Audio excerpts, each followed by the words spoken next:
Bonjour à tous, j'espère que vous allez bien et bienvenue dans cette nouvelle vidéo où on va continuer mon retour d'expérience, mon léger et récent nouveau retour d'expérience sur mon matériel de randonnée. Donc tout était présenté dans cette vidéo par ici, j'espère, où je vous présentais un peu le matériel dans une idée d'être pas trop lourd et pas trop cher. Mais juste avant de commencer, je vais vous demander de vous abonner à la chaîne, c'est hyper important. Et puis surtout, le monde ramène le monde, donc abonnez-vous, ça m'aide vraiment, c'est ce qui m'aidera plus tard à toucher plus de personnes et à avoir peut-être des aides et plus de choses à vous présenter par la suite. Puis surtout que j'ai des vidéos qui ont l'air quand même de vous intéresser et ça me fait un peu bader quand je regarde les analyses sur YouTube. Par exemple, sur la précédente vidéo où je présente ma tente, il y a 98,8%, c'est énorme, des personnes qui ont vu cette vidéo qui ne sont pas abonnées. Alors voilà, 1,2% c'est vraiment rien du tout. Abonnez-vous, c'est complètement gratuit et puis ça représente vraiment beaucoup pour moi. Pareil, le petit pouce bleu si ça vous a plu et puis les questions en commentaire si vous en avez.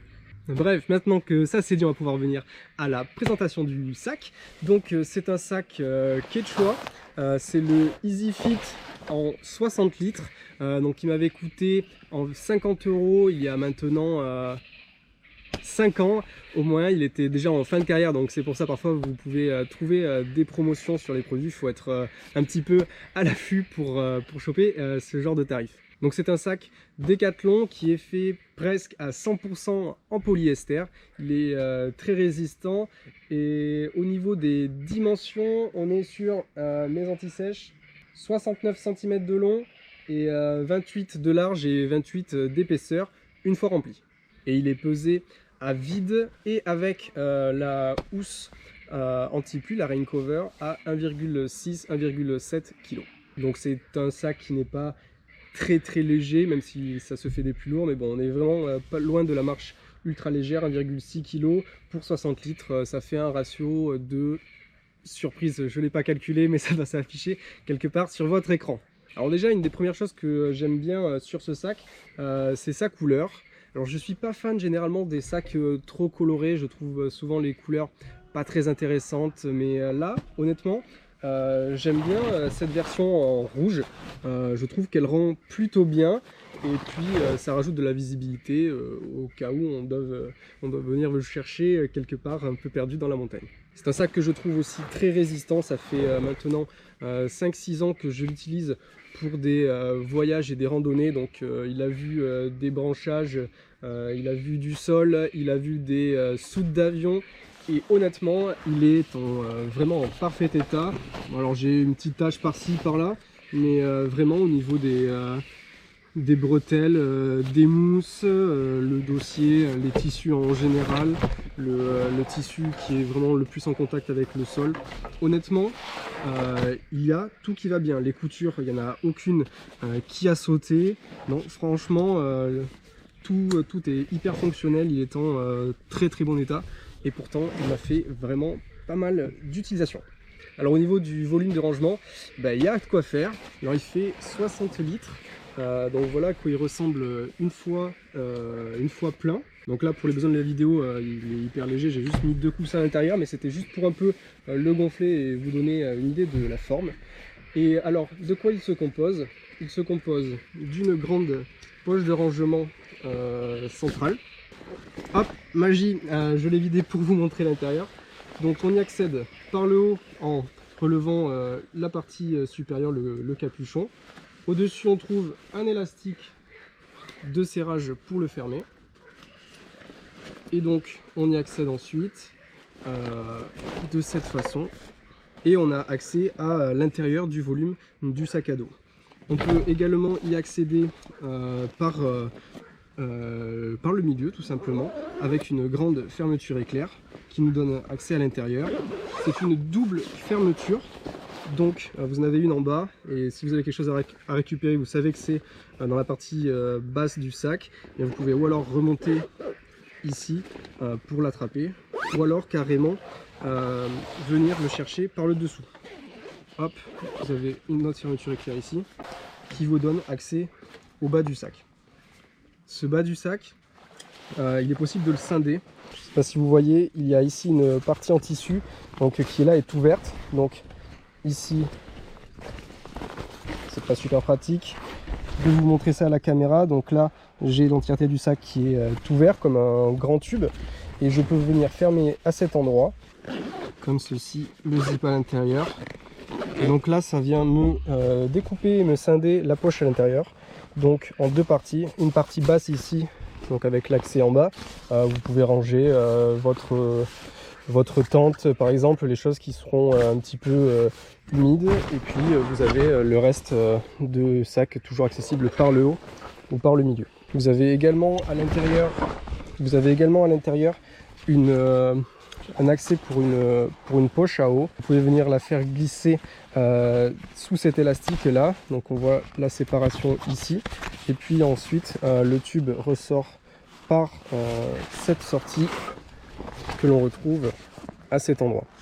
Alors je n'ai pas eu de problème d'infiltration d'eau par cet endroit, en sachant que pour l'instant les seules pluies que j'ai pris, je les ai pris avec le poncho.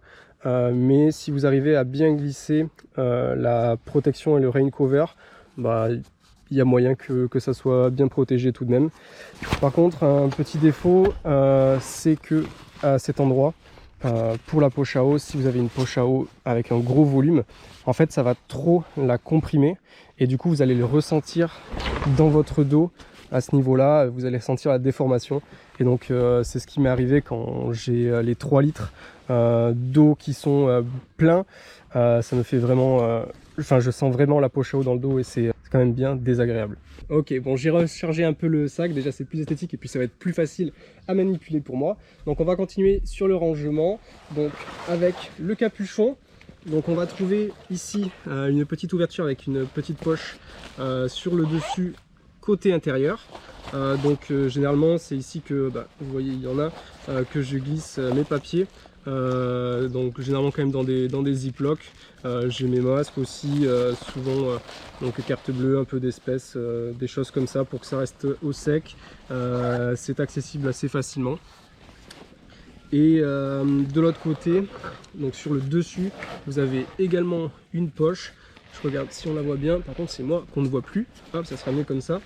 Donc avec une ouverture de ce côté et donc une autre poche par là.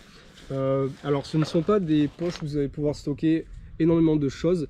Par contre voilà, pour des papiers c'est bien, ou des petits gadgets, une petite pharmacie, enfin votre kit de secours, votre kit d'hygiène, voilà, ça rentrera à ces endroits là, mais n'espérez pas y garer une tente ou un sac de couchage. Ensuite continuons avec les poches, donc les poches zippées. Vous en avez deux sur les côtés, donc deux latérales, deux grandes, ici et ici.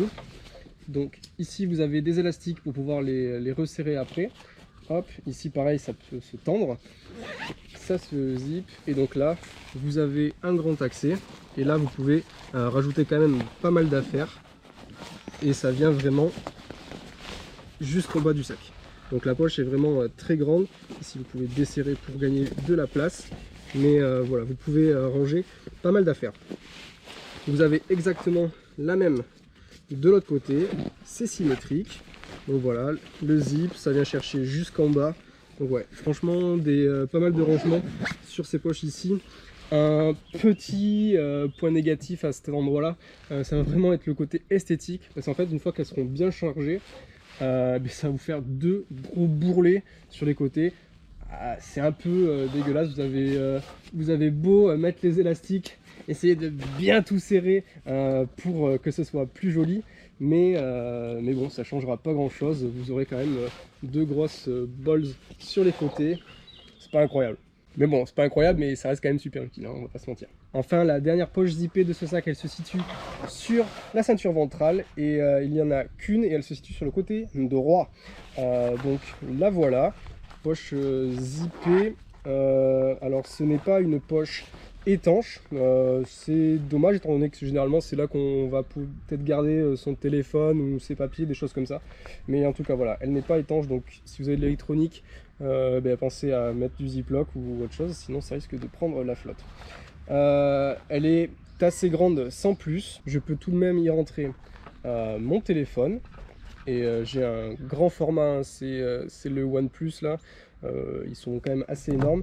Et puis il vous restera un petit peu d'épaisseur pour y venir y garer quelques snacks, quelques barres de céréales ou les batteries de votre GoPro ou je ne sais quoi d'autre. C'est un peu dommage par contre qu'ils en aient pas mis de l'autre côté. Du coup c'est moi qui ai glissé ici, j'ai accroché dans les élastiques une petite housse, il me semble que c'était une housse de transport pour des masques de ski. Voilà, je m'en sers un peu juste pour jeter mes emballages plastiques ou les choses comme ça à portée de main et ne pas les empiler dans mes poches du short. Toujours dans le rangement, les poches non zippées. Vous avez deux poches élastiques en mèche sur les côtés. Pareil, ce sont les mêmes, elles sont symétriques. Encore une fois, elle propose pas mal de place.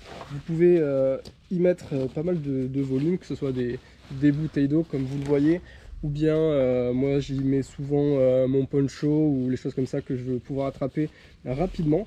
Honnêtement, il y a pas mal de place. Alors, un point négatif ici aussi, c'est que j'aimerais pouvoir y garer mes bouteilles d'eau, mes gourdes, quoi que ce soit. Le problème, c'est que je ne peux pas y accéder. J'y arrive pas. Alors, c'est peut-être le problème n'arrive peut-être qu'à moi. Je sais pas si vous avez ce sac. Dites-moi si vous y arrivez. Mais moi, c'est impossible. Je ne peux pas attraper ce que je mets là-dedans. Ou du moins, si jamais j'arrive à l'attraper, il n'y a aucune chance pour que je puisse la remettre tout seul. Je suis obligé de m'arrêter ou de demander de l'aide à quelqu'un. Donc voilà, dommage. Peut-être quelque chose de plus incliné. Ça aurait été plus intéressant. Mais voilà, en tout cas, elles sont utiles dans le sens où vous pouvez ranger des affaires. Mais pour moi, les bouteilles d'eau, c'est pas possible. Ensuite, vous avez des élastiques sur le dessus, donc qui sont assez extensibles et vous avez un système de serrage. Donc vous pouvez venir y faire sécher des vêtements ou y accrocher un matelas en extérieur ou quelconque équipement. C'est assez pratique. Je l'utilise pas souvent, j'aime bien que toutes mes affaires soient à l'intérieur du sac, mais parfois j'y mets mon chapeau ou les choses comme ça que je sais que je peux attraper rapidement au cas où le soleil se lève, des choses comme ça, mais ça reste quand même bien utile et vous pouvez vraiment bien venir tirer dessus et du coup y mettre des items qui sont assez volumineux. Ensuite vous avez des systèmes d'accroche bâton piolet, donc ici vous avez des élastiques avec toujours les systèmes de serrage qui sont hyper pratiques et les boucles en bas pour venir y accrocher votre piolet. Et vous en avez sur ce sac des deux côtés, vous avez les élastiques supérieurs des deux côtés également et vous en avez un en bas à cet endroit. Mais bon, vous avez je pense toujours la possibilité de venir en rajouter un peu où vous voulez, vous avez des accroches un peu partout. Vous avez également en dessous du sac des boucles ici à ces endroits là et là au-dessus si jamais vous voulez accrocher un matelas ou quelque chose comme ça sous le sac, c'est également possible, ça a été pensé. Perso je ne l'ai jamais utilisé, sachant qu'il y a déjà 60 litres de rangement, vous avez quand même de quoi stocker du matériel à l'intérieur. En dessous vous avez une petite poche avec ici la rain cover, hop, que j'arrive à la sortir, d'un magnifique orange fluo signé Quechua. Voilà, c'est bien visible quand il pleut et ça viendra vous protéger le sac. Si vous ne la prenez pas avec vous, et bien ça vous fait un petit rangement en plus, sachant que ce tissu là est renforcé pour le dessus puisque c'est là que vous venez le poser sur le sol qui n'est pas toujours hyper propre. Donc vous regagnez une poche qui fait ici toute la partie grise en dessous. Enfin les derniers rangements, les dernières possibilités de rangement, ça va être d'accrocher sur ces lanières qui servent à serrer, mais vous pouvez également venir suspendre des affaires sur les côtés, donc deux sangles ici, deux sangles là. Donc comme vous le voyez, au niveau du rangement, franchement on est gâté, il y a vraiment un gros volume. Je suis parti sur des randos de plusieurs jours avec beaucoup de nourriture, des produits qui sont volumineux comme le gros matelas en mousse pliant et qui à chaque fois rentraient à l'intérieur, des poches de 3 litres, des doudounes, pantalons en laine, etc.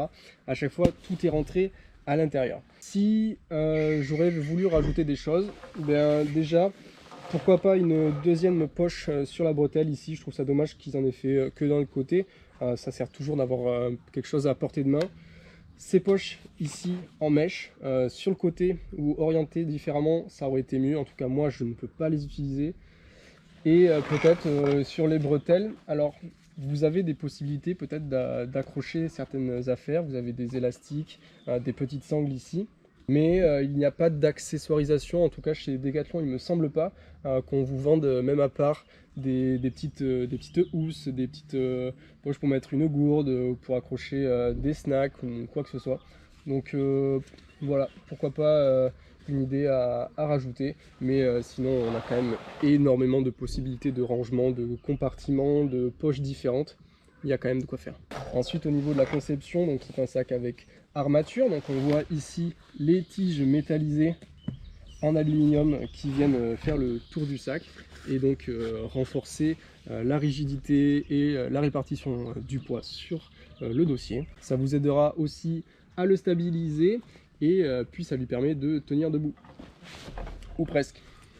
Non, je vous promets, il tient assez bien debout, j'ai jamais trop eu à me plaindre de ça. Mais voilà, là il n'y a pas grand chose à l'intérieur. Le dos, quant à lui, il est fait d'une mousse qui est alvéolée. J'espère que vous arrivez à voir un peu les détails. Ça fait des petites, comme des surpiqûres, des petits reliefs. C'est vraiment pas plat. Ça a été fait pour améliorer la ventilation, sachant qu'il y a des trous qui sont faits. En attendant, moi je transpire quand même pas mal avec. C'est mon premier sac de randonnée, enfin le seul en tout cas que j'ai utilisé. Du coup, bah, j'ai pas trop de référence. Est-ce que je vais transpirer plus avec un autre? Ou est-ce qu'il faut vraiment avoir un arrière enfilé ou une autre technologie pour éviter ça? Mais moi en tout cas, je transpire pas mal. Mais bon, il reste quand même très confortable. Au niveau de la mousse ici, même au niveau des bretelles, on a une mousse qui est quand même très épaisse. Comme je vous dis, ça fait des années que je l'utilise, et ben elles sont encore toujours bien présentes. Sur la ceinture ventrale, et bien c'est pareil, on a une belle mousse bien confortable qui vient bien se poser sur les hanches et j'ai jamais eu de problème de confort, sachant que j'ai quand même chargé ce sac souvent vu que je suis moi assez léger, mais on arrive souvent à 20-25% de mon poids de corps. Même si le sac en lui-même il n'est pas hyper lourd, mais j'ai jamais eu de grosses gênes. Forcément, ben, oui, je sens quand même que j'ai porté un sac sur le dos, mais j'ai pas une gêne sur la journée en elle-même. Je me dis pas ah, j'ai mal au dos, j'ai mal aux épaules, j'ai mal aux hanches. Donc avec ça, j'ai pas trop de recul avec d'autres sacs de moyenne comparaison, mais en tout cas je le trouve quand même bien confortable. Ce que j'aime bien aussi avec ce sac, parce que je ne suis pas un expert, c'est son système de réglage. Alors vous n'avez qu'un seul modèle de taille pour ce sac, il n'y a pas de S, de M, de L, ou enfin bref. En fait il y a un système de réglage qui va venir ajuster la hauteur des bretelles par rapport au dossier. Et donc ça se passe en fait en tirant sur ces lanières rouges qui vont venir jouer sur la taille des bretelles. Donc là je viens de donner du mou sur ces lanières et donc vous allez voir ici que les lanières ici vont se relever. Hop là. Et donc là vous gagnez des centimètres, donc si vous êtes grand vous pouvez l'adapter, si vous êtes petit vous serrez plus, etc. Donc par exemple là vous voyez que le sac est beaucoup trop grand pour moi, il m'arrive ici au niveau des fesses et en fait en venant tirer sur ces lanières, il faut que je les trouve, je les vois pas. Mayday, les lanières. Ok, c'est bon, je les ai. Et bien là, tout simplement, je vais venir remonter le sac et l'ajuster à ma taille. Donc là, eh bien, il est bien sur mon dos. J'ai les lanières qui vont bien me descendre. Je vais peut-être un peu trop monter sur les hanches. Et donc voilà, c'est un système qui est hyper pratique. Vous avez juste à tirer sur les sangles pour venir le régler à votre guise.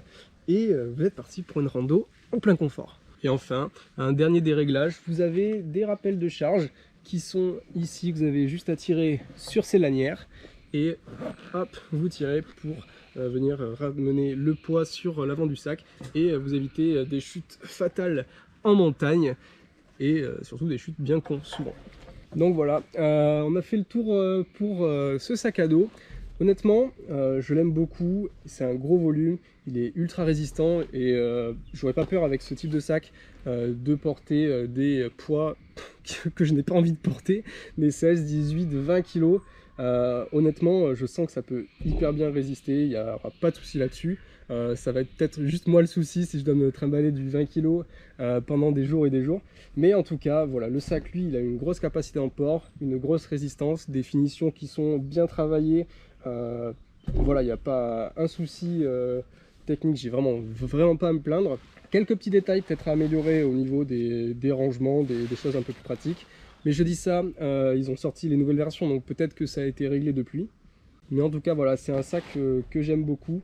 Pour l'instant, je vais le garder en tout cas pour mes grosses randos, quand j'ai besoin vraiment de beaucoup de volume. Mais voilà, dans mon idée de baisser le volume de mes items et de baisser le poids aussi, j'aimerais passer sur du 40 litres. Et voilà, ça se fera peut-être plus dans un futur plus proche que prévu. J'ai des échéances de fête qui arrivent et peut-être que je vais avoir un nouveau sac. Je pense en ce moment au G80 qui me fait un petit peu de l'œil là et qui me tente pas mal. Mais voilà, en tout cas c'est un bon sac. Si vous débutez, vous avez souvent du matériel qui va être un peu lourd, un peu volumineux, je pense surtout aux matelas, aux sacs de couchage, des choses comme ça. Ben voilà, contrairement à des sacs ultra légers qui vous feront peut-être de l'œil mais qui ne pourront pas supporter plus de 10 kg, ben voilà, sachez que quand même 10 kg, on peut y arriver très vite avec des matériels qui vont être pas hyper légers, pas ultra light. Et puis si vous partez plusieurs jours, surtout la nourriture qui pèse toujours un âne mort. Ben voilà, c'est peut-être pas le meilleur des sacs, mais en tout cas il fait très bien l'affaire, il se règle très bien, vous n'avez pas besoin d'être un expert, vous pouvez l'essayer certainement en magasin, il y a des Decathlon partout en France. Voilà, j'aime bien ce sac et voilà. J'espère que ce retour vous a plu, j'espère avoir été le plus descriptif possible. Et si vous avez des questions, posez-les en commentaire. Encore une fois, abonnez-vous à cette chaîne, s'il vous plaît, abonnez-vous, c'est gratuit, ça m'aide beaucoup. Venez, et puis voilà, le monde ramène le monde, c'est plus facile de toucher des personnes. Attention, d'atteindre des personnes quand on a beaucoup d'abonnés et une grosse communauté. Donc voilà, aidez-moi à grandir, j'ai plein d'idées et plein de projets à vous faire partager. Sur ce, on se retrouve bientôt pour une prochaine review matérielle et voilà, allez, à bientôt, ciao.